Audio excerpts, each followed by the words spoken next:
नमस्कार। आज हम एक बहुत आम सी लगने वाली पर काफी बड़ी मुश्किल पर बात कर रहे हैं। किसी काम को शुरू करने में हिचकिचाहट, खासकर तब जब इरादा हो कि उसे एकदम परफेक्ट करना है। हाँ, ये बहुत होता है। तो हम पीटर हॉलिंस की किताब है थिंक लेस डू मोर, उसके एक हिस्से को देखेंगे। शीर्षक है मानक घटाएं, कार्य करें। जी। और आज का हमारा मकसद है ये समझना कि कैसे अपनी शुरुआती उम्मीदें मतलब जो स्टैंडर्ड्स हैं उन्हें जानबूझकर कम करना, हाँ, कैसे हमें टालम-टोल और उस परफेक्शनिज्म के जाल से जो हमें रोकता है अक्सर, उससे निकलने में मदद कर सकता है। बिल्कुल, ये एक बहुत ही प्रैक्टिकल अप्रोच है। तो चलिए इस सोच को थोड़ा खोलते हैं।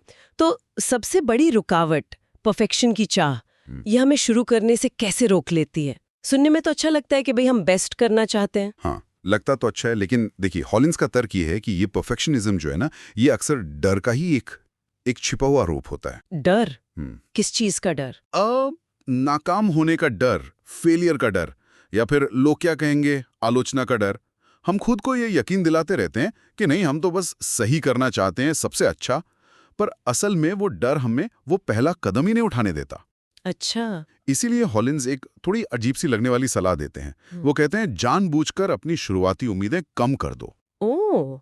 तो ये मतलब उस प्रेशर को, उस डर को ही हटाने का एक तरीका हुआ एग्जैक्टली। कि अगर लक्ष्य परफेक्ट होना है ही नहीं, सिर्फ शुरू करना है, तो फिर तो कोई भी कोशिश छोटी सी भी वो एक तरह की कामयाबी हो गई। बिल्कुल बिल्कुल सही कहा आपने। ये नजरिया ही बदल देता है। हाँ, ये तो सोचने का एकदम अलग तरीका है। और ये काम इसलिए करता है क्योंकि शुरू में देखिए, महारत या मास्टरी से ज्यादा जरूरी है रफ्तार पकड़ना, मोमेंटम बनाना।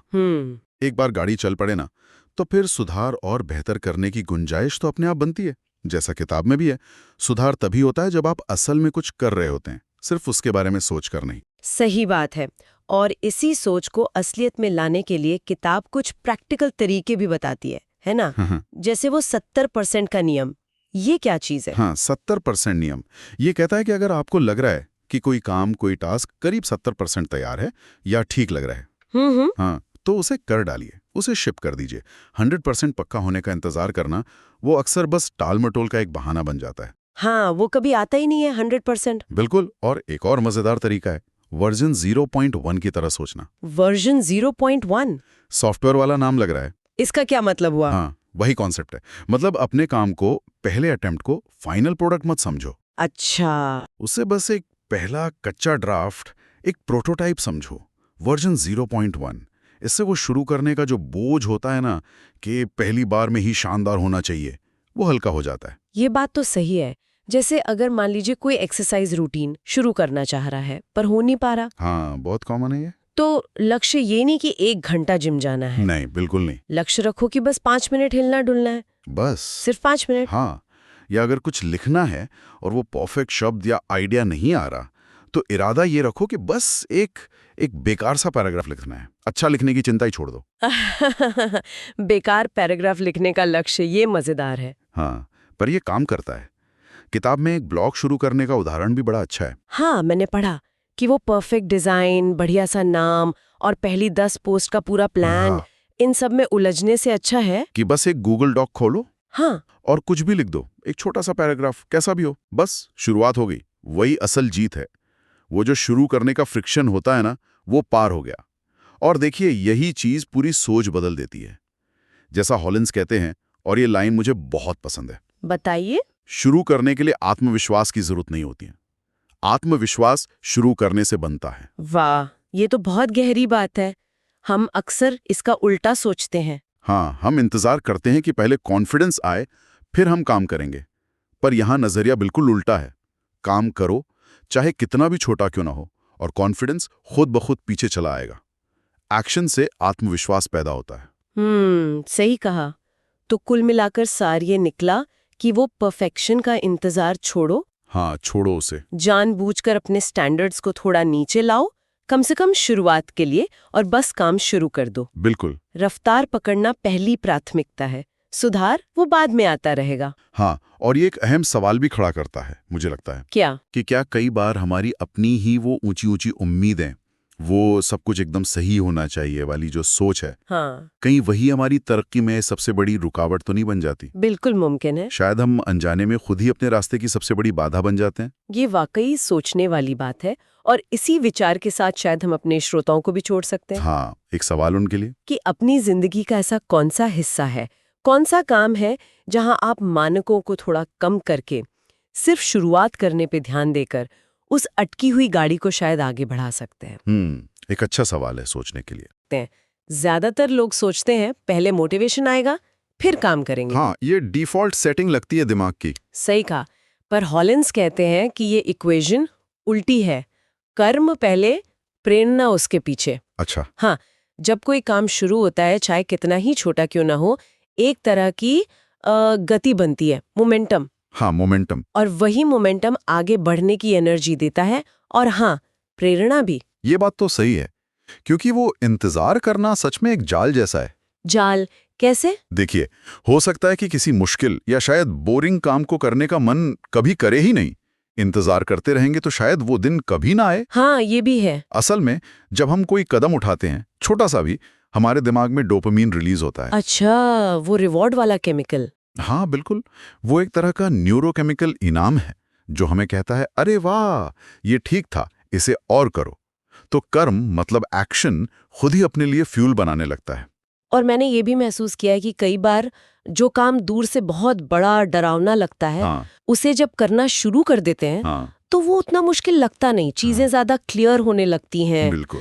एक्शन जो है वो अक्सर उस कंफ्यूजन या डर को काट देता है जो सिर्फ सोचने से बढ़ता रहता है। जब आप करने लगते हैं तो अस्पष्टता कम होती है, रास्ता साफ दिखने लगता है।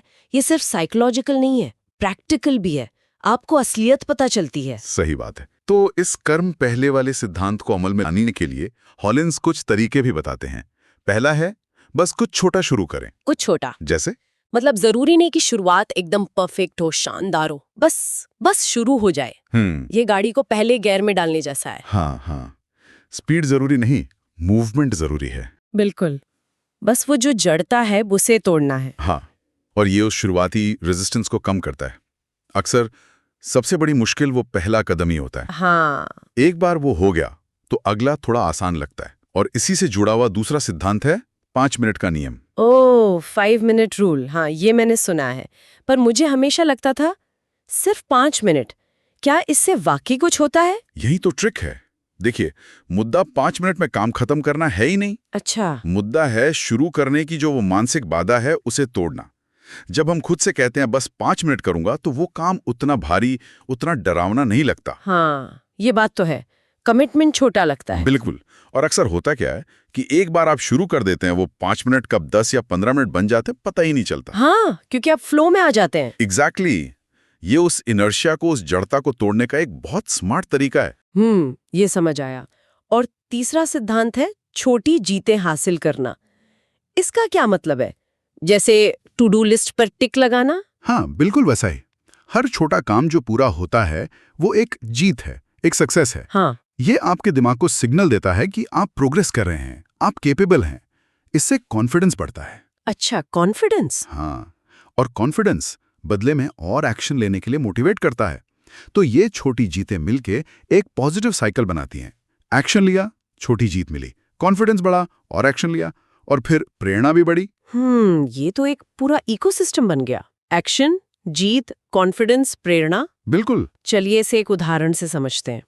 मान लीजिए कोई है जिसे एक लंबी रिसर्च रिपोर्ट लिखनी है। ठीक है। और वो हफ्तों से टाल रहा है क्योंकि उसे फील नहीं आ रहा, प्रेरणा नहीं मिल रही। हाँ, क्लासिक केस है। तो इस सिद्धांत के हिसाब से उसे इंतजार करने की बजाय क्या करना चाहिए? उसे बस सबसे छोटा, सबसे आसान मुमकिन कदम उठाना चाहिए। जैसे शायद सिर्फ कंप्यूटर पे रिपोर्ट की वो फाइल खोलना, या सिर्फ रिपोर्ट का टाइटल लिखना, या पहले पैराग्राफ का बस पहला सेंटेंस लिख देना, चाहे वो बाद में बदलना ही क्यों ना पड़े। ये सुनने में बहुत ही मामूली लग रहा है। लगता है, पर ये उस ठहराव को, उस स्टक वाली फीलिंग को तोड़ता है। एक बार उसने पहला वाक्य लिख लिया तो हो सकता है उसे दूसरे वाक्य का आइडिया आ जाए, गति शुरू हो गई, मोमेंटम बन गया। तो ये सिर्फ काम शुरू करने के बारे में नहीं है, ये उस काम से जुड़ी जो फीलिंग है उसे बदलने के बारे में भी है। हाँ, ये एक बहुत ही इंपॉर्टेंट माइंडसेट शिफ्ट है। हॉलिंस के शब्दों में कहें तो अच्छा महसूस करने के लिए काम करने का इंतजार मत करो, काम करो ताकि तुम अच्छा महसूस कर सको। वाह, ये तो पूरी सोच ही पलट देता है। बिल्कुल। हम अक्सर मानते हैं कि पहले मूड बनेगा, फीलिंग अच्छी होगी, तब काम करेंगे। लेकिन ये सिद्धांत कहता है काम करने से जो प्रोग्रेस होती है, जो अचीवमेंट की फीलिंग आती है, वही हमें अच्छा महसूस कराती है। तो आज की इस पूरी बातचीत का सार यही निकलता है कि प्रेरणा का इंतजार करना शायद उतना फायदेमंद नहीं है। हाँ, शायद इंतजार करना ही प्रॉब्लम है। सही। बेहतर है कि बस शुरुआत की जाए। कर्म ही प्रेरणा का असली स्रोत है। शायद वो पहला कदम उठाना ही सबसे मुश्किल चीज है। हाँ, अक्सर होता है। लेकिन वही सबसे जरूरी भी है। एक बार वो गति बन जाए तो प्रेरणा अक्सर खुद ही पीछे चली आती है। बिल्कुल। और ये हमें एक गहरे सवाल पर सोचने के लिए भी छोड़ जाता है। हाँ। अगर ये सच है कि एक्शन ही प्रेरणा पैदा करता है, तो आज, अभी, इसी वक्त ऐसा कौन सा एक छोटा, बिल्कुल छोटा, शायद महत्वहीन लगने वाला कदम उठाया जा सकता है, जो हमारे जीवन के किसी ऐसे एरिया में थोड़ी सी गति ला सकता है, जहां हम शायद काफी समय से अटके हुए महसूस कर रहे हों। कई बार हम रुक जाते हैं सिर्फ इसलिए कि कहीं फेल ना हो जाएं या कोई गलत फैसला न ले लें। बिल्कुल। और ये डर बहुत बहुत असली लगता है, इसमें कोई शक नहीं। हाँ, लेकिन सच तो यह है कि कोई भी बड़ा काम, कोई भी मतलब का काम, उसमें थोड़ा बहुत जोखिम तो होता ही है ना? हाँ बिल्कुल, उसके बिना शायद ही कुछ सार्थक हो पाता है। तो सवाल ये नहीं कि जोखिम से बचे कैसे, बल्कि ये कि इसे समझें कैसे, स्वीकारें कैसे और इसके साथ आगे कैसे बढ़ें। हाँ, क्योंकि स्रोत का जो मूल विचार है वो यही है कि डर हमें रोकता है, पर जो जरूरी लक्ष्य हैं उनके लिए जोखिम उठाना ही पड़ता है, कोई और रास्ता नहीं है। और एक बात जो मुझे बहुत बहुत रोचक लगी इसमें, वो ये कि जिसे हम कहते हैं ना जोखिम का डर, वो असल में अक्सर सिर्फ असहज महसूस करने का डर होता है। सही का, वो अनकंफर्टेबल होने की फीलिंग। हाँ, जैसे हम मन ही मन में बुरे नतीजों को मतलब बहुत बड़ा बना लेते हैं और ये भूल जाते हैं कि अरे हम मुश्किलों से निपट भी तो सकते हैं। अपनी क्षमता को कम आंकते हैं। ये बहुत बहुत अहम नुक्ता है। और यहीं से आप देखिए स्रोत का पहला सिद्धांत जुड़ता है। अच्छा, क्या है वो? सिद्धांत है लक्ष्य सुरक्षा नहीं, विकास होना चाहिए। मतलब अगर हम हमेशा बस सेफ खेलेंगे, सुरक्षित रास्ता चुनेंगे, तो हम वहीं रह जाएंगे जहां हैं। अटक जाएंगे। हाँ बिल्कुल। सुरक्षित रहने से आप शायद फेल नहीं होंगे, ये बात सही है, पर आप कभी कुछ बड़ा हासिल भी नहीं कर पाएंगे। वो सफलता का रास्ता भी बंद हो जाता है। ठीक है, ये बात समझ आती है। तो अगर हमें विकास चुनना है, आगे बढ़ना है, तो फिर सवाल ये है कि इस डर का, इस जोखिम का सामना करें कैसे? कोई तरीका है इसे समझने का, ताकि ये इतना डरावना ना लगे? हाँ बिल्कुल है। और इसके लिए दूसरा सिद्धांत आता है, जोखिम का तार्किक रूप से आकलन करें, लॉजिकली। मतलब सिर्फ भावना में बहकर नहीं, डर के मारे नहीं। नहीं, बिल्कुल नहीं। स्रोत कहता है कि जोखिम को तोड़ के देखो, अपने आप से बस 3 सवाल पूछो। ओके, क्या सवाल है? सबसे बुरा क्या हो सकता है, मतलब वर्स्ट केस सिनेरियो क्या है? पूरी ईमानदारी से सोचें, बिना बढ़ाए चढ़ाए। ठीक है। दूसरा? सबसे अच्छा क्या हो सकता है, बेस्ट केस क्या है, क्या संभावनाएं हैं? और तीसरा? वास्तव में सबसे ज्यादा संभावना किस बात की है, मतलब ना बहुत बुरा ना बहुत अच्छा, बल्कि सबसे रियलिस्टिक क्या लगता है, क्या होने के चांसेस सबसे ज्यादा हैं। ये सुनने में तो सीधा लगता है, पर जब वो डर हावी होता है ना, तब लॉजिकली सोचना मुश्किल हो जाता है, नहीं? अरे बिल्कुल मुश्किल होता है, बहुत मुश्किल। और इसीलिए तीसरा सिद्धांत शायद सबसे ज्यादा जरूरी है। अच्छा, वो क्या है? वो ये है कि आपका दिमाग आपसे झूठ बोलेगा। अच्छा, मतलब ये कि डर जो है ना, वो हमारी सोच को तर्कहीन बना देता है, इरैशनल। ये हमारे दिमाग का एक तरह का सेफ्टी मैकेनिज्म है, जो हमें खतरे से बचाने के लिए है। पर अक्सर ये खतरे को असलियत से कहीं ज्यादा बड़ा दिखाता है। हाँ, ये तो होता है। छोटी सी बात भी पहाड़ जैसी लगने लगती है। बिल्कुल। तो हमें ये पहचानना सीखना होगा कि कब हमारा डर बोल रहा है और कब हमारा तर्क। और जो दूसरा सिद्धांत था, लॉजिकली आकलन करना, वो इसी दिमागी झुकाव को, इस बायस को बैलेंस करने में मदद करता है। इसे थोड़ा और समझने के लिए कोई उदाहरण ले सकते हैं? जैसे मान लीजिए कोई है जो अपने मैनेजर को एक नया आइडिया बताना चाहता है। हाँ।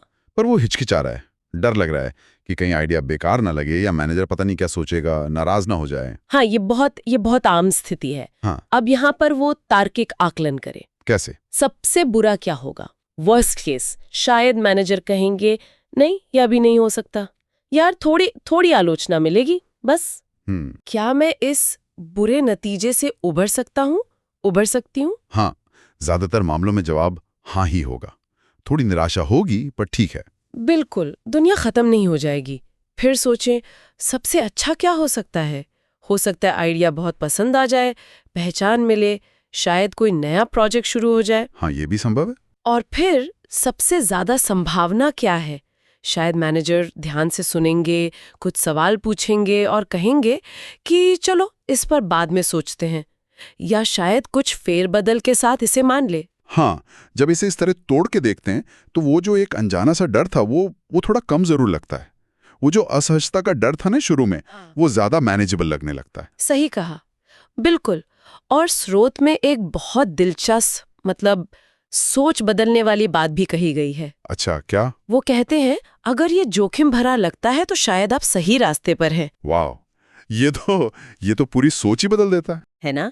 ये नजरिया इसलिए पावरफुल है क्योंकि ये जोखिम को डर की निशानी नहीं मानता, बल्कि प्रगति की, ग्रोथ की निशानी मानता है। क्योंकि आराम के दायरे में रहकर तो विकास होता नहीं। सही बात है। और स्रोत में इसके लिए एक प्रैक्टिस भी बताई है, रिस्क क्लैरिटी शीट, एक अभ्यास। वो क्या है? उसमें आप बस उस फैसले या काम का नाम लिखते हैं जिसे आप टाल रहे हैं। फिर वो 3 परिणाम लिखते हैं, सबसे बुरा, सबसे अच्छा और सबसे संभावित।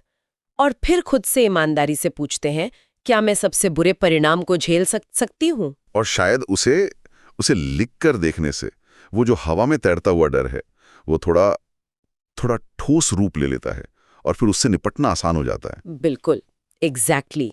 जब हम डर को कागज पर उतारते हैं ना, तो वो अक्सर उतना बड़ा नहीं लगता जितना हमारे मन में था। वो ज्यादा वास्तविक लगता है, कम डरावना, और उससे हमें उसे संभालने का एक आत्मविश्वास मिलता है।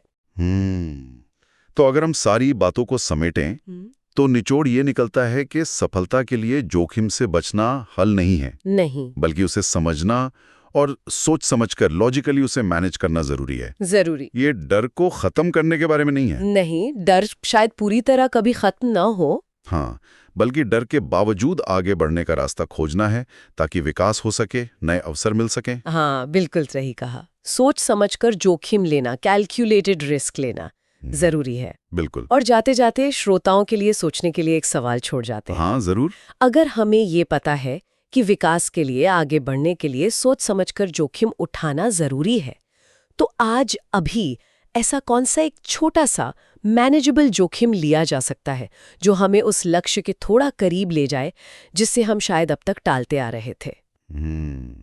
बहुत अच्छा सवाल है सोचने के लिए। वो तो किताब कहती है कि भाई काम करने के 4 लेवल होते हैं, लेकिन मजे की बात यह है कि सिर्फ एक ही लेवल है जो असल में असाधारण परिणाम देता है। हाँ, तो चलिए एक एक करके इन लेवल्स को देखते हैं। बिल्कुल। तो सबसे पहला लेवल है, वो है कुछ न करना। कुछ ना करना मतलब डर की वजह से या टालम टोल की आदत से, या बस समझ नहीं आ रहा क्या करें, इसलिए कोई एक्शन ही नहीं लेना, बस सोचते रहना। अच्छा, तो नतीजा? कुछ नहीं, ठहराव, मौके गंवाना और शायद बाद में गिल्ट भी। एग्जैक्टली। और फिर आता है दूसरा स्तर, वो है पीछे हटना। पीछे हटना। हाँ, इसमें क्या होता है कि शुरुआत तो की जाती है शायद बड़े जोश में। हाँ, जैसे न्यू ईयर पे जिम ज्वाइन करना। बिल्कुल, वही उदाहरण दिमाग में था मेरे।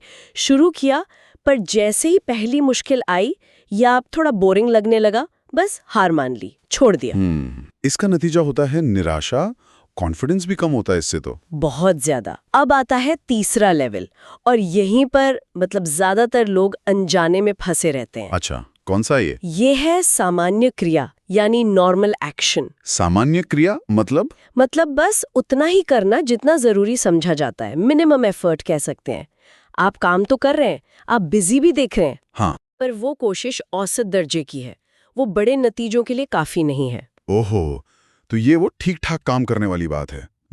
ऑफिस में 9 से 5 आए, जो काम मिला कर दिया, घर चले गए। हाँ, एक तरह से वैसा ही। या जैसे आपने जिम का उदाहरण दिया था, तो हफ्ते में 1 आध बार चले गए, थोड़ा बहुत कर लिया बस। पर यही तो धोखा है। आपको लग रहा है आप कुछ कर रहे हैं, आप मेहनत कर रहे हैं, पर असल में आप बस औसत लेवल पर हैं। बिल्कुल सही पकड़ा आपने। यही इस फ्रेमवर्क का सबसे क्रिटिकल पॉइंट है। लेवल 3 खतरनाक है क्योंकि वो प्रगति का एक भ्रम देता है। और फिर आता है चौथा और आखिरी लेवल, वो है बड़ी कार्यवाही, मैसिव एक्शन। बड़ी कार्यवाही, ये सुनने में इंटेंस लग रहा है। हाँ, और ये है भी। ये सिर्फ एक बार का कोई बड़ा कदम नहीं है, ये है लगातार, हिम्मत के साथ और बड़े पैमाने पर प्रयास करना, तब तक जब तक लक्ष्य हासिल ना हो जाए। मतलब इसमें मुश्किलें आएंगी, पर आप रुकेंगे नहीं। पूरी शिद्दत से कोशिश करते रहेंगे। हाँ, तो वो फिटनेस वाले उदाहरण से ही समझें तो हाँ, बताइए। कुछ ना करना मतलब सोचते रहना, पीछे हटना मतलब जिम शुरू करके छोड़ देना, जी। सामान्य क्रिया मतलब हफ्ते में कभी कभार चले जाना बिना ज्यादा जोर लगाए, हाँ, और बड़ी कार्यवाही मतलब रोज या हफ्ते में कई बार जाना, पूरी इंटेंसिटी से वर्कआउट करना, अपनी डाइट बदलना, अपनी प्रोग्रेस को ट्रैक करना, उसे एक आदत बना लेना, एक लाइफस्टाइल। समझ गया, मतलब पूरी तरह से कमिटेड होना। एग्जैक्टली। और किताब यही कहती है कि ये जो लेवल 4 है, बड़ी कार्यवाही, यही असली सफलता दिलाता है। ये टैलेंट या आईक्यू से भी ज्यादा जरूरी है। निरंतरता, लगातार एक्शन लेना। तो फिर ये जो फ्रेमवर्क है, इसका हमारी रोजमर्रा की जिंदगी में क्या इस्तेमाल है? हम कैसे समझे कि हम किस लेवल पर हैं? देखिए, ये फ्रेमवर्क एक आईना है। आप अपने किसी भी लक्ष्य को देख सकते हैं, चाहे वो करियर का हो, हेल्थ का हो, कोई नई स्किल सीखनी हो। अच्छा, और फिर ईमानदारी से खुद से पूछें, मैं इस लक्ष्य के लिए क्या कर रहा हूँ? क्या मैं सिर्फ सोच रहा हूँ, लेवल 1, या मैंने शुरू करके छोड़ दिया, लेवल 2, या मैं बस थोड़ा बहुत कर रहा हूँ, लेवल 3, या मैं पूरी जान लगा रहा हूँ, लेवल 4। किताब में शायद इसका कोई तरीका भी बताया है, वो एक्शन ऑडिट जैसा कुछ। हाँ हाँ, बिल्कुल। Action audit. अपने जरूरी गोल्स लिखिए, फिर हर गोल के आगे अपना एक्शन लेवल लिखिए, 1, 2, 3 या 4। ये तो करना चाहिए, पर ईमानदारी से खुद को लेवल 3 से अलग करना मुश्किल हो सकता है ना, क्योंकि वहां मेहनत तो दिखती है। हाँ, मुश्किल है, पर एक तरीका है अपने नतीजों को देखना। क्या आपके नतीजे औसत हैं या असाधारण? क्या आप सच में आगे बढ़ रहे हैं या महीनों से, सालों से वहीं के वहीं हैं? ये अच्छा पॉइंट है, नतीजों से पता चल सकता है। जी। और लेवल 4 पे जाने का मतलब ये नहीं कि आप बस पागलों की तरह काम करें। इसका मतलब है सही चीजों पर फोकस करना और उन्हें लगातार और पर्याप्त मात्रा में करना। मतलब स्मार्ट वर्क भी। बिल्कुल, स्मार्ट और कंसिस्टेंट हार्ड वर्क। छोटे छोटे लगातार कदम भी बड़ी कार्रवाई बन सकते हैं, अगर वो सही दिशा में हो और लंबे समय तक किए जाएं। तो कुल मिलाकर आज की चर्चा का सार ये है कि सिर्फ बिजी दिखना काफी नहीं है। हाँ, हमें अपने एक्शन के लेवल को पहचानना होगा, हाँ, और फिर जानबूझकर कोशिश करनी होगी कि हम लेवल 4 यानी बड़ी कार्रवाई तक पहुंचें, क्योंकि असली लाइफ चेंजिंग रिजल्ट्स वहीं से मिलते हैं। बिल्कुल सही। और जाते जाते एक सवाल श्रोताओं के लिए छोड़ जाते हैं। हाँ, जरूर।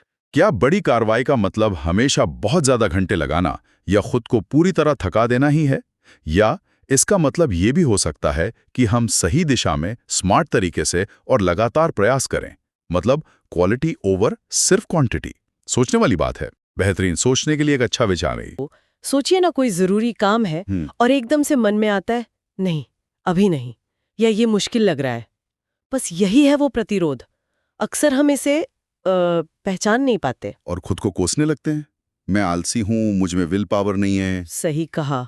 और फिर मोटिवेशन और कम हो जाता है। ये एक दुष्चक्र सा बन जाता है। हाँ, फंस जाते हैं उसमें। तो यहीं पर ये बाहरी मानने वाला आइडिया काम आता है। ये समझना कि ये एक अदृश्य दुश्मन है, आपकी पहचान का हिस्सा नहीं। अच्छा, और जैसे ही आप इसे बाहर का मानते हैं, तो आप शर्मिंदा होने के बजाय इससे लड़ने की, क्या कहते हैं, रणनीति सोच सकते हैं। ये बस एक मेंटल शिफ्ट है, प्रॉब्लम को खुद से अलग करना। ये दिलचस्प है, जैसे किसी बाहरी दुश्मन से लड़ने की तैयारी। तो पहली रणनीति क्या होगी इस बाहरी दुश्मन से निपटने की? पहली और शायद सबसे मजेदार भी, वो है इसे एक नाम देना। कुछ भी नाम? हाँ, जैसे आलस का जिन या टालमटोल मास्टर। किताब में एक उदाहरण है, बहाना जिला। कुछ भी जो थोड़ा हल्का लगे। नाम देने से क्या होगा? मतलब है तो वो अंदर ही ना। फर्क पड़ता है। जब आप नाम देते हैं ना, तो वो जो एक अनजाना सा डर या रुकावट होती है, वो थोड़ी मूर्त बन जाती है, कम डरावनी। आप उसे मैं से अलग करके वो की तरह देख पाते हैं। अच्छा, जैसे ही आप सोचते हैं, ओ ये बहाना जिला फिर आ गया, आप उसके असर से थोड़ा सा बाहर निकल आते हैं। समझ गया। उसे पहचानना आसान हो जाता है और शायद थोड़ा मजाक भी उड़ा सकते हैं उसका, ठीक है। और दूसरी रणनीति आपने कहा निरीक्षण करें, पालन ना करें। ये थोड़ा पैसिव सा नहीं लगता? सुनने में लगता है पर ये बहुत पावरफुल है। इसका मतलब है जब प्रतिरोध महसूस हो, वो टालने की इच्छा, वो बहाने वाले विचार, तो बस उसे देखें, नोटिस करें। सिर्फ देखें? हाँ, पहचानें कि अच्छा ये रहा प्रतिरोध। उस पर तुरंत रिएक्ट ना करें या उसे सच ना मान लें। जैसे दिमाग कहता है तुम बहुत थक गए हो, ये कल करना। तो उसे ऑर्डर ना माने, बस एक सुझाव या विचार की तरह देखें। ओके, ये थकावट वाला बहाना आया है। बिल्कुल, उसे बस एक बादल की तरह आते जाते देखें। आपको उस विचार पर एक्शन लेने की जरूरत नहीं है। सिर्फ ये पहचानना ही उसकी ताकत कम कर देता है।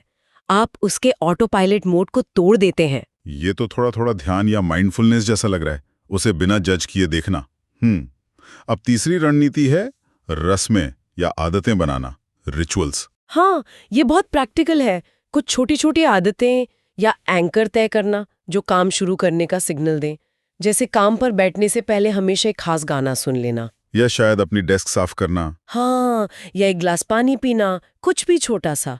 ये दिमाग को संकेत देता है कि ओके, अब काम का टाइम है, कोई बहाना नहीं। अच्छा, तो ये विल पावर पर निर्भरता कम करता है। मतलब दिमाग को ट्रेन कर रहे हैं कि ये हुआ तो आप काम शुरू।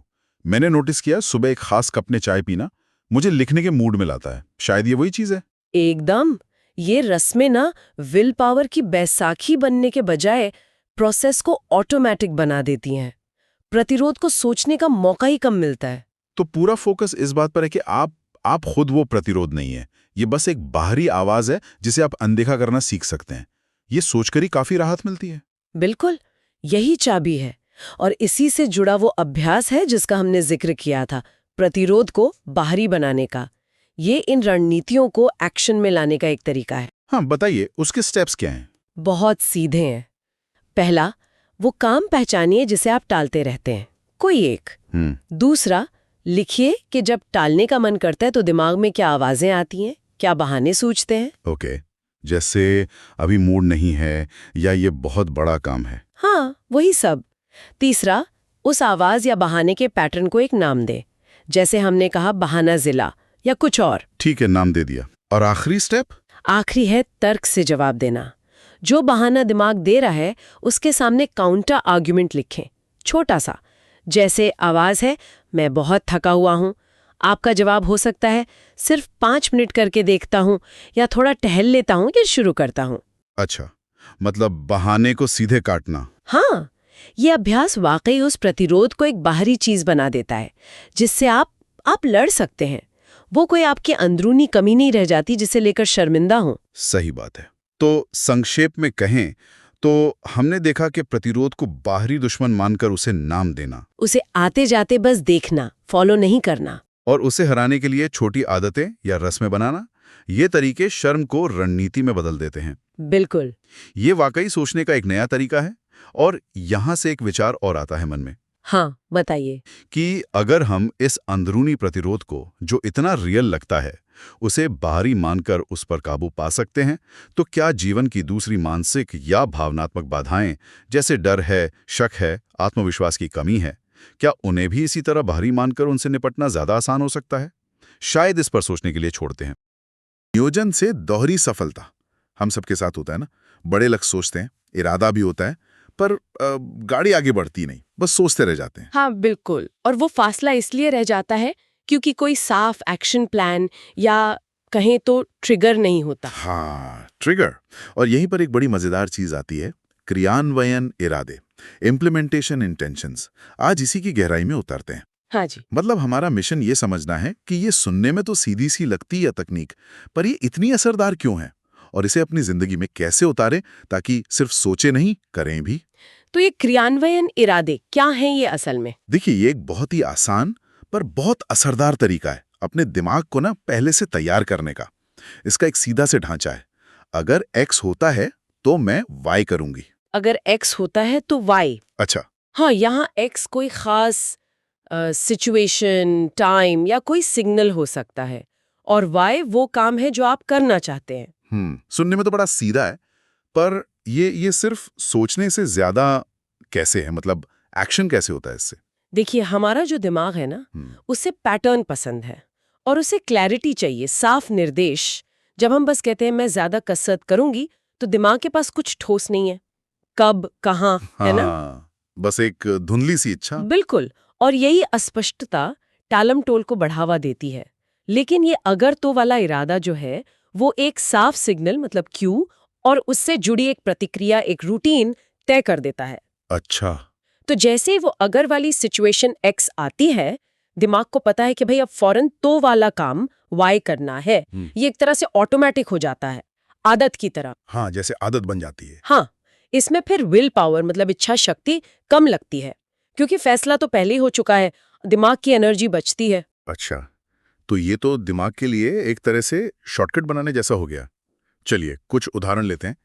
जैसे कोई रोज व्यायाम करना चाहता है। हाँ, तो सिर्फ ये कहने के बजाय कि मैं रोज कसरत करूंगी, एक क्रियान्वयन इरादा हो सकता है। अगर शाम के 6 बजते हैं, ये हुआ एक्स, तो मैं अपने जूते पहनकर 20 मिनट वॉक पर जाऊंगी, ये हुआ वाई। समझ गया। या मान लीजिए किसी को लिखने की आदत डालनी है, तो इरादा हो सकता है अगर मैं अपनी सुबह की कॉफी खत्म करती हूँ, एक्स, तो मैं 15 मिनट के लिए लिखूंगी, वाई। अरे हाँ, और पढ़ने की आदत के लिए जैसे अगर रात का खाना खाकर मैंने बर्तन साफ कर लिए, एक्स, तो मैं सोने से पहले किताब के 10 पन्ने पढ़ूंगा, वाई। ये तो सच में कंफ्यूजन खत्म कर देता है। बिल्कुल।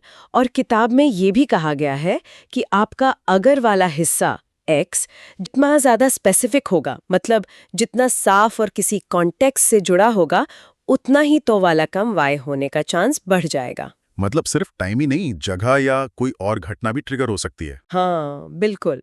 ये सोच में ही बदलाव है। आप दिमाग को एक साफ काम दे रहे हैं, सिर्फ एक धुंधला सा सपना नहीं। स्रोत में एक प्रैक्टिस का भी जिक्र था कि अपनी आदतों के लिए कम से कम 3 ऐसे अगर तो वाले इरादे लिखें। क्या सिर्फ सोचने की बजाय लिखने से फर्क पड़ता है? हाँ, देखिए, लिखने का ना एक मनोवैज्ञानिक असर होता है।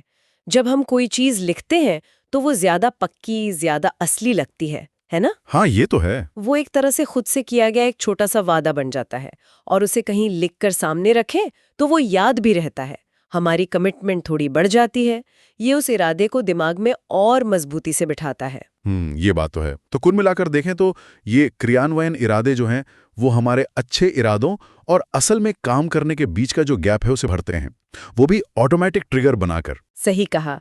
और ये सिर्फ बड़े लाइफ चेंजिंग लक्ष्यों के लिए ही नहीं है, ये उन छोटे छोटे रोज के कामों को लगातार करने में बहुत मदद करते हैं, जिन्हें हम अक्सर टाल देते हैं। अच्छा, जैसे जैसे रोज रात को फ्लॉस करना, हाँ। या हर घंटे थोड़ा उठकर स्ट्रेच करना। ये छोटी छोटी आदतें जुड़कर बड़ा फर्क लाती हैं।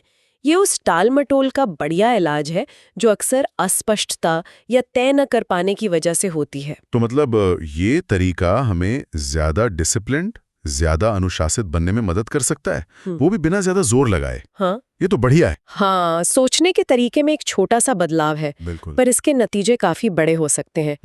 पर यहाँ एक बात सोचने वाली भी है। क्या? किताब हमें एक सवाल के साथ छोड़ती है कि भाई अगर ये अगर तो वाली प्लानिंग इतनी असरदार है, तो फिर वो कौन सी अनदेखी रुकावटें हो सकती हैं, अंदरूनी बाधाएं, जो हमें इन्हें बनाने या फिर इन पर टिके रहने से रोकती हैं। ये तो सोचने वाली बात है। हाँ, हो सकता है ये हमारे कुछ गहरे विश्वास हों, या हमारे आसपास का माहौल, या कुछ और। इस पर आगे सोचा जा सकता है। न करने वाली सूची आखिर है क्या ये असल में? मतलब हम तो हमेशा टू डू लिस्ट बनाते आए हैं। सही बात है।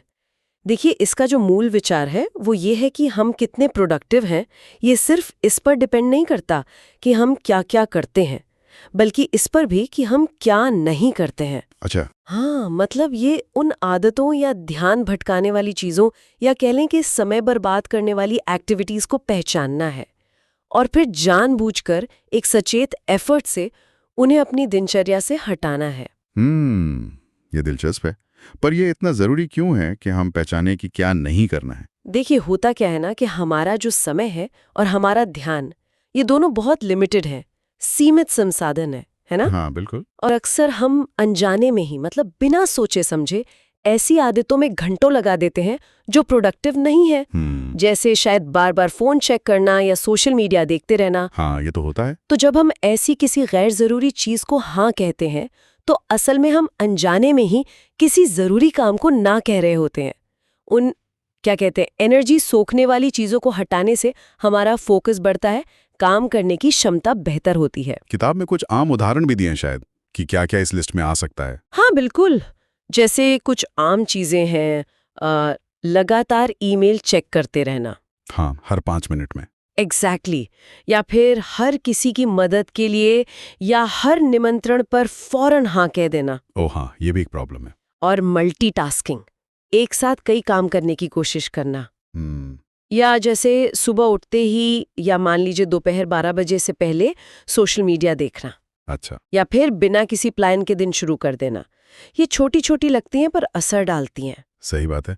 तो इसे असल जिंदगी में कोई कैसे इस्तेमाल कर सकता है? कोई उदाहरण? हाँ, मान लीजिए कोई व्यक्ति है जो एक किताब लिखना चाहता है, ये उसका बड़ा लक्ष्य है, तो उसकी नो करने वाली सूची में कुछ ऐसा हो सकता है। पहला, लिखने का जो मेरा तय समय है उससे ठीक पहले मैं सोशल मीडिया नहीं खोलूंगे। ठीक है। दूसरा, लिखते समय टीवी या कोई और स्क्रीन चलाकर नहीं रखूंगी जो ध्यान भटकाए। तीसरा, लिखने के घंटों के दौरान अगर कोई अचानक फोन कॉल या मीटिंग आती है जो जरूरी नहीं, तो मैं उसे हाँ नहीं कहूंगी जब तक कोई इमरजेंसी ना हो। अच्छा, तो ये छोटे छोटे ना उसे बड़े काम के लिए हाँ कहने में मदद करेंगे। बिल्कुल, यही इसका सार है। किताब में एक बड़ी अच्छी बात कही गई है, मुझे याद आ रहा है। सफलता अक्सर उन चीजों से मिलती है जिन्हें आप हटाते हैं, ना कि उन चीजों से जिन्हें आप जोड़ते हैं। ये तो सोचने वाली बात है। हाँ, ये बिल्कुल सोचने का तरीका बदल देता है। आमतौर पर हम सोचते हैं कि ज्यादा पाने के लिए और ज्यादा करना होगा और चीजें जोड़नी होंगी। सही। लेकिन ये सिद्धांत कहता है कि कभी-कभी कम करना ज्यादा फायदेमंद है। चीजों को हटाना। इससे स्पष्टता आती है, क्लैरिटी मिलती है। वो जो शोर होता है ना हमारे आसपास, वो कम होता है। लेकिन क्या ये कहना आसान और करना मुश्किल नहीं है? मतलब उन आदतों को पहचानना जो कब हमारी रूटीन बन गई पता ही नहीं चला। बिल्कुल, ये बहुत अच्छा सवाल है। पहचानना पहला कदम है और शायद सबसे मुश्किल भी। यहीं पर किताब एक छोटा सा अभ्यास सुझाती है। क्या अभ्यास है वो? पहला कदम, ईमानदारी से बैठें और ऐसी 5 आदतें या काम या व्यवहार लिखें जो आपको लगता है कि आपका समय बर्बाद करते हैं या आपका ध्यान भटकाते हैं। खुद से पूछें कि दिन के आखिर में किन चीजों पर लगता है कि अरे यार इसमें टाइम वेस्ट हो गया। ठीक है, तो पहले पहचान लिया, फिर? दूसरा कदम, इस लिस्ट को ऐसी जगह रखें जहां ये रोज दिखे, अपनी डेस्क पर या कंप्यूटर स्क्रीन के पास या अपनी डायरी में, एक विजुअल रिमाइंडर। और तीसरा, और ये बहुत जरूरी है, हर हफ्ते इसे रिव्यू करें। देखें कि क्या आप इन चीजों से बच पाए, कौन सी आदतें वापस आ गईं। ये एक लगातार चलने वाली प्रक्रिया है। तो ये सिर्फ लिस्ट बनाने की बात नहीं है, ये ज्यादा जागरूक होने की बात है अपनी आदतों और अपने चॉइसेस के बारे में। बिल्कुल, ये अपनी एनर्जी और अपना समय जानबूझकर उन चीजों पर लगाने का अभ्यास है जो आपके लिए वाकई मायने रखती हैं। ये एक तरह का अनुशासन है। तो कुल मिलाकर आज हमने ये समझा कि जानबूझकर कुछ चीजें न करना भी उतना ही जरूरी हो सकता है जितना कि कुछ करना। और ये न करने वाली सूची एक आसान पर असरदार टूल हो सकता है अपनी एनर्जी और टाइम को सही दिशा देने के लिए। हाँ, ताकि हम उन कामों पर फोकस कर सकें जो हमारे लिए सबसे जरूरी हैं। और जाते जाते एक विचार छोड़ जाते हैं सबके सोचने के लिए। बताइए, क्या हो अगर हम अपनी न करने वाली सूची को सिर्फ प्रोडक्टिविटी से नहीं बल्कि अपने गहरे मूल्यों, अपनी वैल्यू से जोड़कर देखें? मतलब ऐसी कौन सी गतिविधियां हैं जिन्हें ना कहना हमें ना सिर्फ ज्यादा प्रोडक्टिव बनाएगा बल्कि एक ज्यादा सार्थक, ज्यादा मीनिंगफुल जिंदगी जीने में भी मदद करेगा? ये एक बहुत गहरा सवाल है, सोचने के लिए एक अच्छी बात है। बिल्कुल, इस पर सोचना इस पूरी एक्सरसाइज को और भी पावरफुल बना सकता है। तो आज हम पीटर हॉलिन्स की किताब थिंक लेस डू मोर, इसके एक बड़े इंटरेस्टिंग चैप्टर पर बात कर रहे हैं। चैप्टर का नाम है प्राथमिकताएं ढूंढें।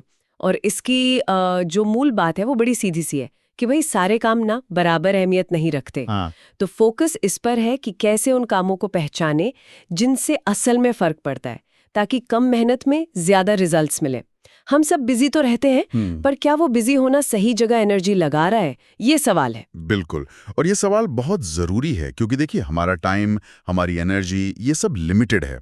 हॉलिन्स यही कहते हैं कि अगर हम ये कीमती चीजें उन कामों पे लगा दें जिनका कोई खास मतलब नहीं, जिनका इम्पैक्ट कम है, तो हाथ क्या लगता है, बस फ्रस्ट्रेशन और थकान। सही बात है। तो प्रायोरिटी सेट करना इसीलिए जरूरी है ताकि हम उन कुछ खास कामों पर फोकस कर सकें जो हमें हमारे असली गोल्स तक ले जाएं। इसी से जुड़ा एक बड़ा मशहूर सिद्धांत है जिसका जिक्र है किताब में, 80-20 नियम, पेरेटो सिद्धांत भी कहते हैं इसे। हाँ, पेरेटो। मतलब हमारे करीब 80% नतीजे जो हैं वो सिर्फ हमारी 20% कोशिशों से आते हैं। किताब में एक बढ़िया उदाहरण भी है, जैसे कोई बिजनेस लॉन्च कर रहा है तो प्रोडक्ट आइडिया को वैलिडेट करना या शुरू के कस्टमर से बात करना, ये शायद 20% मेहनत हो, लेकिन इसका असर वो बाकी 80% कामों से कहीं ज्यादा होता है, जैसे हर ईमेल का जवाब देना या वेबसाइट का फॉन्ट बदलना। हाँ, ये सोचने वाली बात है ना। हम अक्सर उन 80% में उलझे रहते हैं जिनका असर कम है। बिल्कुल। और ये सिद्धांत ना जिंदगी में कई जगह लगता है। और यहीं पर एक और चीज से बचने की जरूरत है जिसका जिक्र किताब में है, अर्जेंसी बायस। अच्छा, अर्जेंसी बायस, तात्कालिकता का भ्रम जिसे कहते हैं। हाँ, वही। मतलब जो काम एकदम सामने आ जाता है, चिल्लाता है कि मुझे अभी करो, हम अक्सर उसकी तरफ खिंच जाते हैं, भले ही वो उतना जरूरी ना हो। हॉलिन समझाते हैं कि ऐसा क्यों होता है। शायद इसलिए कि वो छोटे अर्जेंट काम निपटा करना एक फौरी संतुष्टि मिलती है कि चलो कुछ तो किया। हाँ, एक चेकलिस्ट टिक करने वाली फीलिंग। एग्जैक्टली। पर असली चैलेंज क्या है?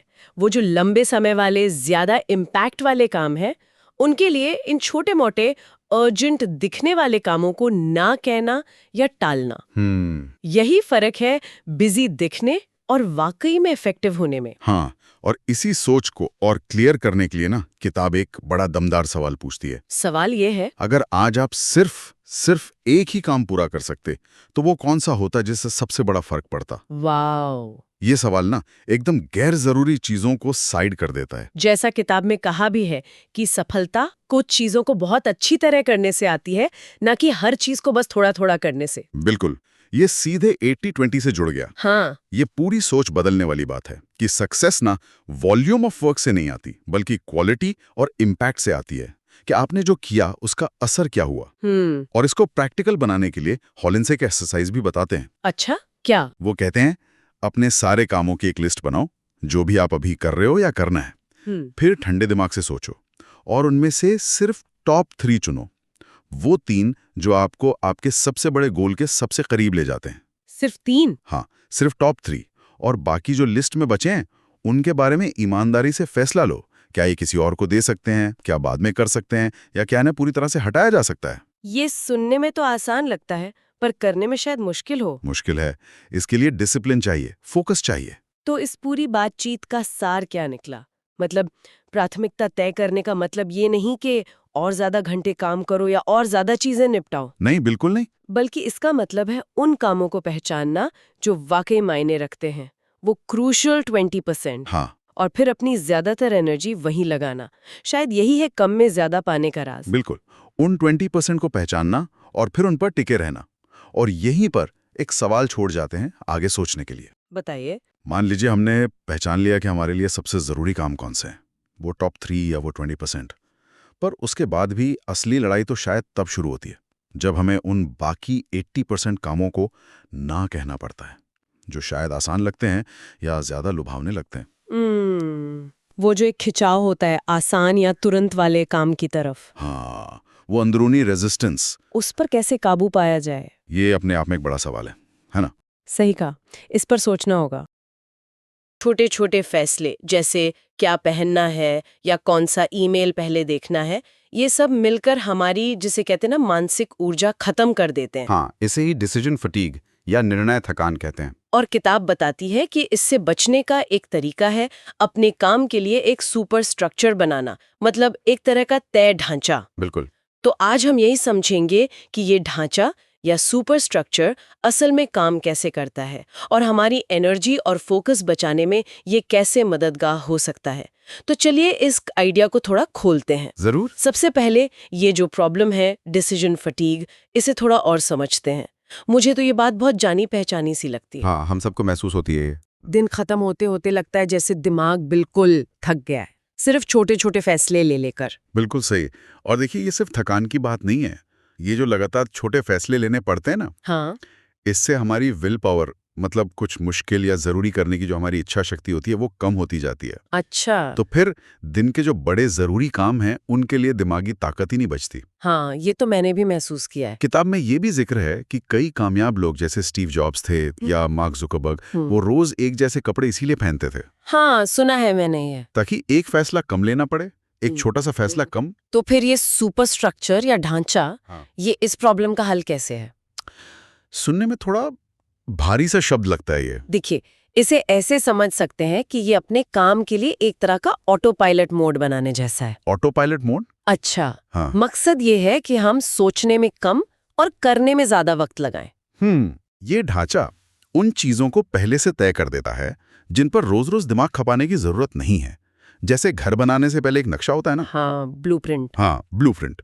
ये वैसा ही है, काम के लिए एक स्पष्ट दिशा दे देता है। अच्छा, मतलब एक सिस्टम बनाना ताकि दिमाग फालतू चीजों में ना उलझे। तो किताब में इसे करने के क्या तरीके बताए गए हैं? कुछ प्रैक्टिकल चीजें? हाँ, इसमें 3 मुख्य रणनीतियां बताई गई हैं। पहली है अपने दिनों या समय के हिस्सों को थीम देना। थीम देना जैसे तय कर लिया कि भाई सोमवार को सिर्फ मार्केटिंग पर फोकस रहेगा, मंगलवार मीटिंग्स के लिए है, या फिर सुबह के पहले 2 घंटे सिर्फ डीप वर्क के लिए। डीप वर्क, हाँ, यानी वो काम जिसमें पूरा ध्यान लगाकर बिना किसी भटकाव के घंटों तक करना होता है। हाँ, बिल्कुल। इससे दिमाग को पता होता है कि अच्छा, अभी इस तरह के काम पर लगना है, बार बार बदलना नहीं पड़ता। ठीक है। और दूसरी रणनीति? दूसरी है कामकाजी रस्में बनाना, वर्क रिचुअल्स। रिचुअल्स काम के लिए? हाँ, जैसे रोज सुबह काम शुरू करने से पहले मान लीजिए 5 मिनट सोचना कि आज सबसे जरूरी क्या है, फिर शायद ईमेल चेक करना, फिर सबसे जरूरी काम पर लग जाना। ये एक लय बना देता है, एक फ्लो। अच्छा, एक तरह की आदत डालना। और तीसरा तरीका शायद वो है जो बार बार आने वाले फैसले हैं उनको पहले से ही निपटा देना। एकदम सही। तीसरा है पहले से निर्णय लेना, जैसे पूरे हफ्ते के कपड़े या खाने का मेन्यू सोच लेना। हाँ, ये तो बहुत लोग करते हैं। या फिर एक जैसे सारे काम, मान लीजिए सारे फोन कॉल्स हैं या सारे ईमेल्स हैं, उनको एक साथ बैच बनाकर करना। किताब में कंटेंट क्रिएटर का उदाहरण भी दिया है। वो सोमवार को स्क्रिप्ट लिखता है, बुधवार को फिल्माता है, शुक्रवार को एडिटिंग करता है, सब पहले से तय। हाँ, तो इससे काफी क्लैरिटी रहती होगी। बिल्कुल, फैसले लेने का स्ट्रेस कम हो जाता है। ये तरीके सुनने में तो असरदार लगते हैं, लेकिन एक सवाल आता है मन में, कहीं इतना ढांचा बनाने से, इतना स्ट्रक्चर करने से क्रिएटिविटी या लचीलापन तो खत्म नहीं हो जाता? हाँ, ये एक आम चिंता है। बिल्कुल।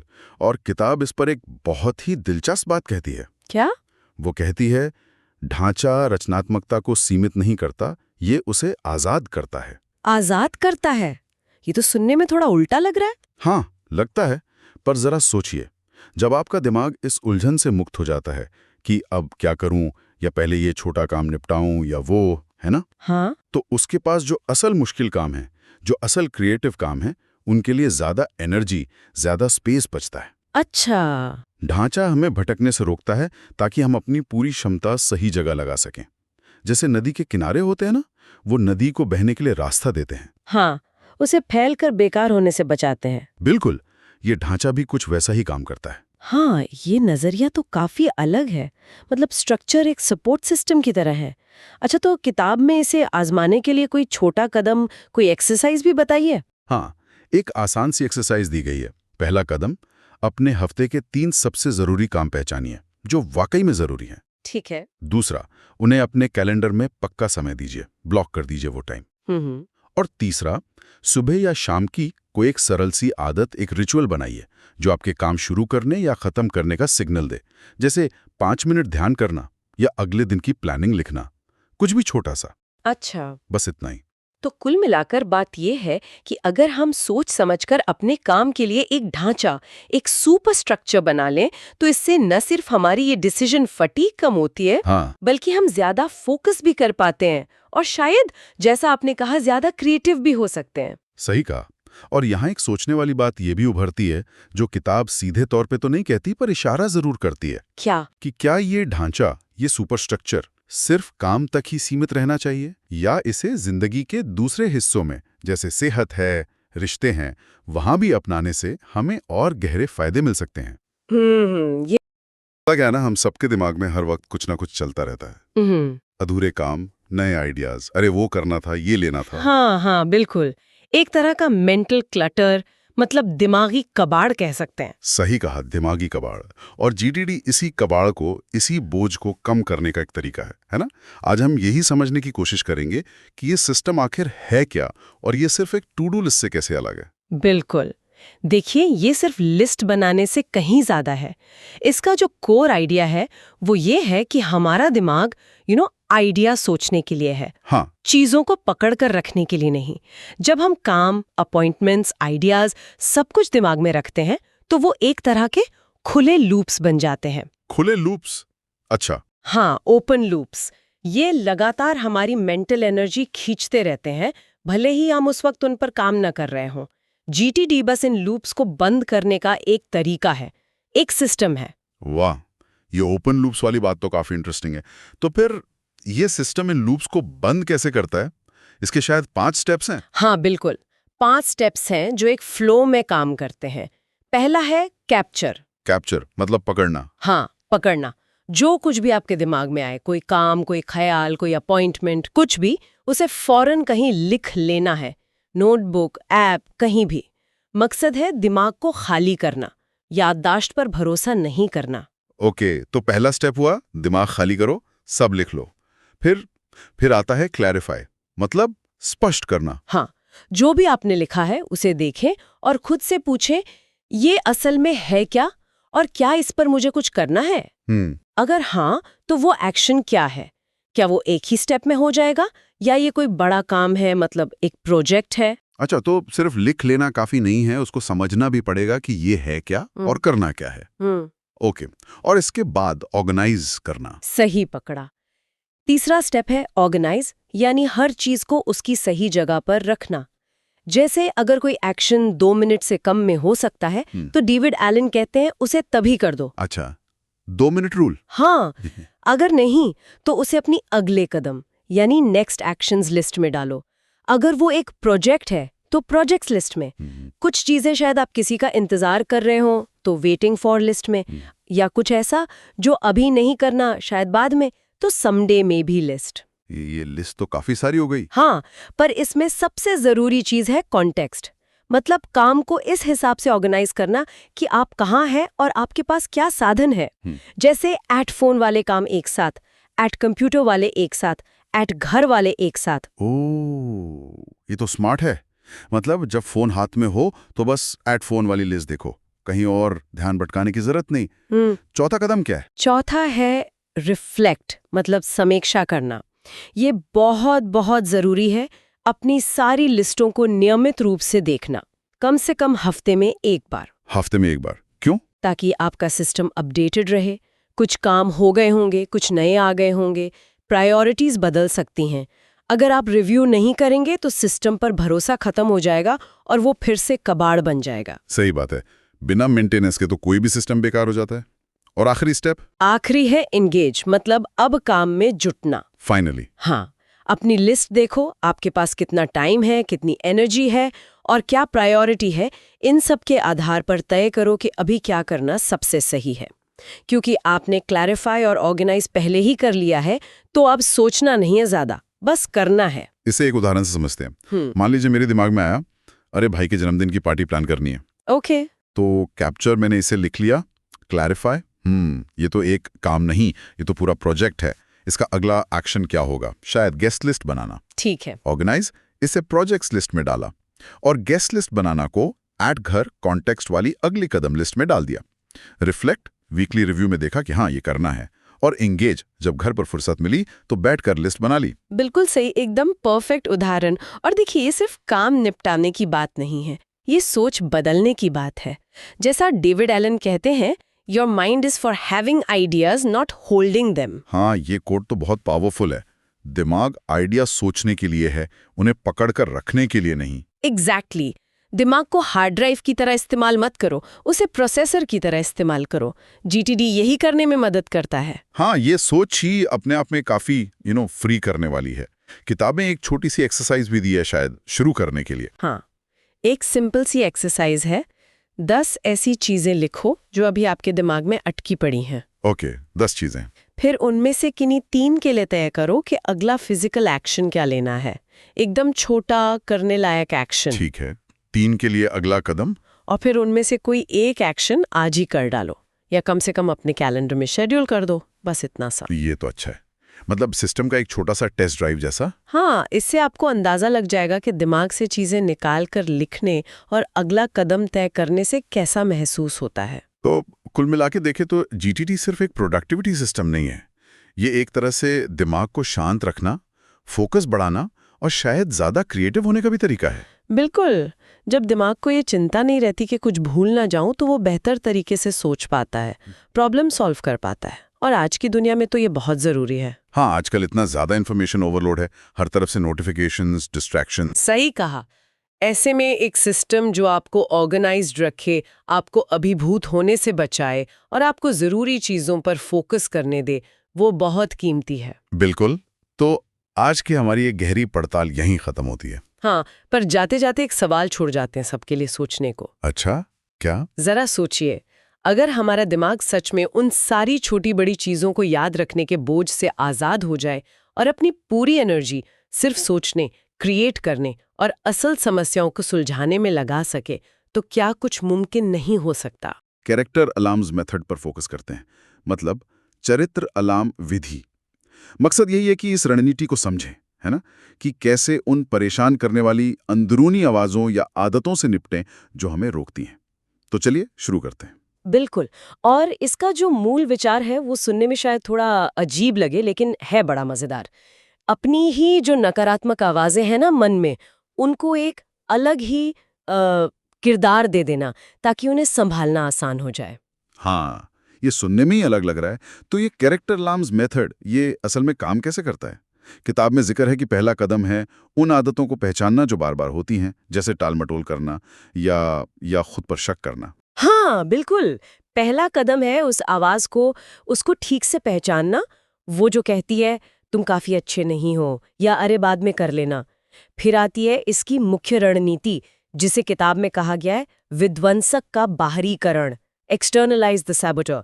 मतलब उस आवाज को अपने असली स्व से अलग करके देखना। अच्छा, दिलचस्प। तो मतलब उसे अपने से अलग करना और फिर उसे एक नाम देना, शायद कोई व्यक्तित्व भी।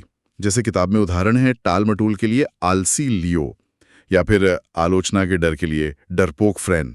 ये तो मजेदार लगता है। हाँ हाँ, मजेदार भी है, और ये एक तरह की जानी मानी मनोवैज्ञानिक तकनीक है। इसे कहते हैं संज्ञानात्मक दूरी या कॉग्निटिव डिस्टेंसिंग। आप इसे नाम दे देते हैं तो वो आवाज अंदरूनी कम और एक बाहरी ताकत ज्यादा लगती है, जिसे आप देख सकते हैं, जिससे आप बात कर सकते हैं। और यही मजा है कि ये छोटा सा काम उस आवाज की जो पकड़ है ना, उसे कमजोर कर देता है। हाँ, ये बात समझ आती है। जैसे किसी और को सलाह देना आसान होता है। किताब में एक बहुत अच्छा उदाहरण भी है। कोई ईमेल भेजने में हिचकिचा रहा है क्योंकि उसके मन में वो संदेही डैन फुसफुसा रहा है। हाँ, कि वो तुम्हें नजरअंदाज कर देंगे। बिल्कुल। और जवाब क्या है कि डैन को स्वीकार करो, उसकी सुनो, पर फिर भी काम करो। कहो शायद डैन तुम सही हो सकते हो, लेकिन खामोशी तो रिजेक्शन से भी बदतर है। ये बातचीत का नजरिया ही बदल देता है एक तरह से। सही कहा। आप सीधे सीधे उस नेगेटिव विचार से लड़ नहीं रहे, आप उसे चुनौती नहीं दे रहे, आप उसे एक किरदार मानकर उस किरदार से बात कर रहे हैं। डैन को स्वीकार किया, लेकिन उसकी बात को सच मानकर रुके नहीं, आगे बढ़ गए। ये अंदरूनी लड़ाई को एक नया रूप दे देता है। हाँ, और किताब में एक लाइन है जो मुझे बहुत असरदार लगी। आपके विचार हमेशा सच नहीं होते, खासकर जब वे एक ऐसी आवाज से आ रहे हों जो वास्तव में आप नहीं हैं। हाँ, ये बात तो मतलब सोचने पर मजबूर करती है। बिल्कुल। और यही इस विधि का सार है ना? ये समझना कि हमारे विचार, खासकर वो नेगेटिव वाले जो बार बार आते हैं, वो जरूरी नहीं कि हकीकत हो या हमारा ही असली रूप हो। अगर हम इसे बड़ी पिक्चर में देखें तो ये अपनी अंदरूनी कहानी पर, अपनी इनर नैरेटिव पर कंट्रोल वापस पाने जैसा है। किताब में एक प्रैक्टिकल अभ्यास भी दिया है। कोई आदत चुनें, उसके लिए एक कैरेक्टर बनाएं, फिर एक जवाबी प्रतिक्रिया लिखें और फिर सोचें, कल्पना करें कि आप उस पर काबू पा रहे हैं। तो इसका मतलब क्या हुआ उस इंसान के लिए जो ज्यादा प्रोडक्टिव बनना चाहता है, ये शायद ज्यादा आत्मविश्वासी। इसका मतलब है कि उनके पास अब एक ठोस और सच कहूं तो थोड़ा मजेदार सा तरीका है, एक टूल है उन पैटर्न्स को तोड़ने का जो उन्हें पीछे खींच रहे हैं। वो नेगेटिविटी में डूबने के बजाय उसे पहचानना सीखते हैं, उसे एक नाम देते हैं और फिर रचनात्मक तरीके से उसे जवाब देना सीखते हैं। ये आत्म जागरूकता बढ़ाने का भी एक बहुत अच्छा तरीका है असल में। वाकई उन अंदरूनी आवाजों, उन विध्वंसकों से निपटने का एक बहुत ही प्रैक्टिकल तरीका लगता है ये। बिल्कुल। और ये सोचने पर भी मजबूर करता है कि कैसे इन अंदरूनी संघर्षों को हम बाहरी किरदारों की तरह देखने लगें तो हमारे अपने विचारों और हमारी सीमाओं के साथ हमारा रिश्ता ही बदल सकता है। और ये एक सवाल भी छोड़ जाता है सोचने के लिए कि ऐसे और कौन से छिपे हुए किरदार हो सकते हैं हमारे अंदर जो हमें पता भी नहीं और हमारे रोज के फैसलों पर असर डाल रहे हैं। छोटी सी शुरुआत से टालमटोल पर जीत। तो आज हम समझेंगे कि कैसे बड़े मुश्किल लगने वाले कामों को इतने छोटे हिस्सों में बांट सकते हैं कि उन्हें शुरू करना एकदम आसान लगे। सही है। और टालमटोल की आदत पर काबू पाया जा सके। चलिए इस पर गहराई से बात करते हैं। देखिए होता क्या है ना, टालमटोल अक्सर इसलिए होता है क्योंकि काम बहुत बड़ा लगता है। हाँ, भारी या शायद समझ ही नहीं आता कहाँ से शुरू करें। बिल्कुल। दिमाग को लगता है कि इसमें बहुत ज्यादा ऊर्जा लगेगी, मतलब वो एक्टिवेशन एनर्जी एक पहाड़ जैसा लगने लगता है। सही कहा। तो हॉलिन्स का जो तरीका है वो इसी मनोवैज्ञानिक रुकावट को तोड़ने पर है। कैसे? काम को माइक्रो टास्क में तोड़कर। मतलब इतने छोटे संभालने लायक कदम कि उन्हें शुरू करना एकदम सहज लगे। माइक्रो टास्क मतलब बहुत ही छोटे कदम। हाँ। कि उनको करने में कोई हिचक ही ना हो। हाँ। पर इससे होता क्या है? मतलब सिर्फ पहला कदम उठाने में मदद मिलती है? यहाँ यही समझना जरूरी है। लक्ष्य काम पूरा करना है ही नहीं। अच्छा। नहीं, लक्ष्य सिर्फ शुरू करना है। ये छोटे कदम वो जो दिमागी रुकावट होती है ना, उसे कम करते हैं। जब काम इतना छोटा हो, जैसे मान लीजिए ईमेल का सिर्फ सब्जेक्ट लिखो। हाँ। या किताब का बस एक पैरा पढ़ो, तो दिमाग का वो हिस्सा जो खतरा महसूस करता है वो शांत रहता है। अच्छा। इससे डर कम होता है, थोड़ा आत्मविश्वास बढ़ता है। और वो आवाज जो कहती है ये बहुत मुश्किल है, मैं नहीं कर सकता, हाँ, वो चुप हो जाती है। ये असल में गति बनाने के बारे में है, मंजिल पर पहुंचने के बारे में नहीं। कम से कम शुरुआत में तो बिल्कुल नहीं। तो ये वो जो जड़ता होती है ना शुरू करने की, उसे तोड़ने का तरीका है। बिल्कुल। मुझे वो माइक्रो टास्क लैडर वाली बात भी काफी अच्छी लगी। वो क्या है, उसे थोड़ा और समझाएंगी? हाँ, माइक्रो टास्क लैडर ये भी एक बहुत अच्छी तकनीक है। इसमें क्या करते हैं? इसका आइडिया ये है कि आप अपने बड़े काम से जुड़े कई छोटे छोटे कदम लिख लें। ठीक है। और उन्हें क्रम में लगाएं, सबसे आसान से शुरू करके धीरे धीरे मुश्किल की तरफ। जैसे कोई उदाहरण? जैसे मान लीजिए रिपोर्ट लिखनी है, तो लैडर कैसा दिखेगा?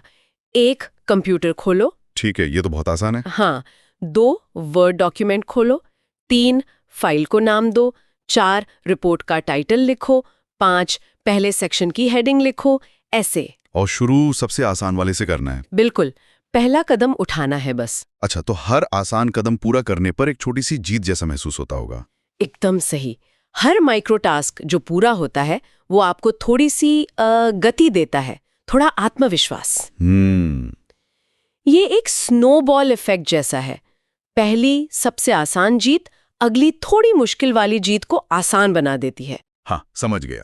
सीधे मुश्किल काम पर कूदने के बजाय धीरे धीरे मोमेंटम बनता है। हाँ, और फिर वो बड़ा काम उतना डरावना नहीं लगता। ये तो समझ आया।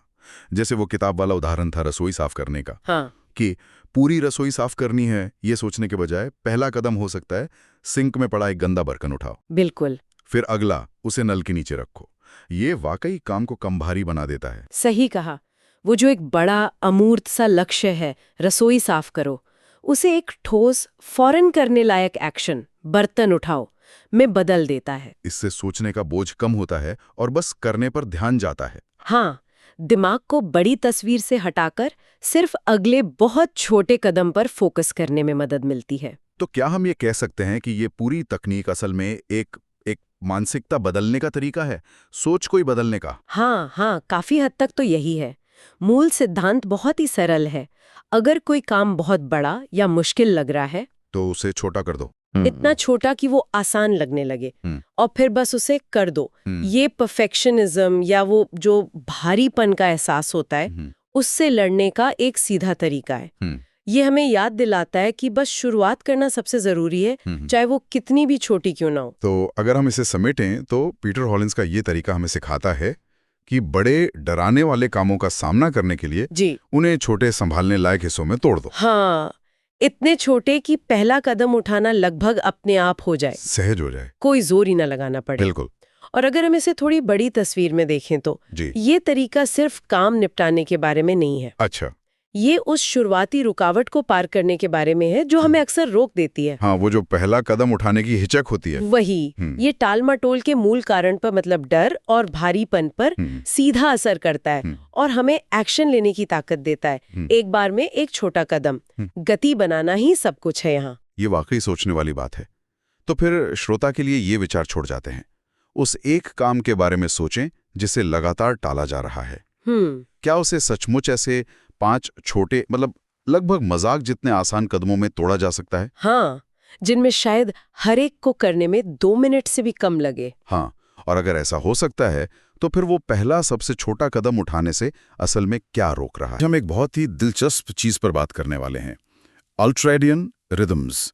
ये हमारी एनर्जी और फोकस के वो साइकिल्स हैं जो दिन भर चलते रहते हैं, पर हम शायद उन पर ज्यादा ध्यान नहीं देते। हाँ, बिल्कुल। और आज हम पीटर हॉलिंस की किताब थिंक लेस डू मोर के एक chapter 13 work with your ultradian rhythms के हवाले से इसे समझेंगे। सही।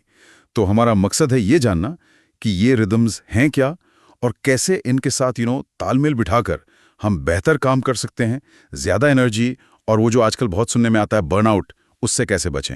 बिल्कुल, क्योंकि अक्सर हमें लगता है कि बस घंटों तक काम में जुटे रहना ही कामयाबी है। हाँ, वही तो लगता है, मशीन की तरह चलते रहो। पर क्या वाकई ऐसा है? नहीं, बिल्कुल नहीं। देखिए, हमारा दिमाग जो है ना, वो लगातार एक ही गियर में चलने के लिए बना ही नहीं है। उसमें एनर्जी के उतार चढ़ाव होते हैं, लहरों की तरह समझ लीजिए। उतार चढ़ाव। हाँ, और इन्हीं को अल्ट्राडेरियन रिदम्स कहते हैं। और मजे की बात यह है कि ये साइकिल ज्यादातर लोगों में करीब 90 मिनट का होता है। 90 मिनट मतलब करीब 1.5 घंटा। तो इसका क्या मतलब हुआ? मतलब ये कि हमारा दिमाग लगभग 90 मिनट तक बहुत अच्छे से फोकस कर सकता है, एकदम पीक पर।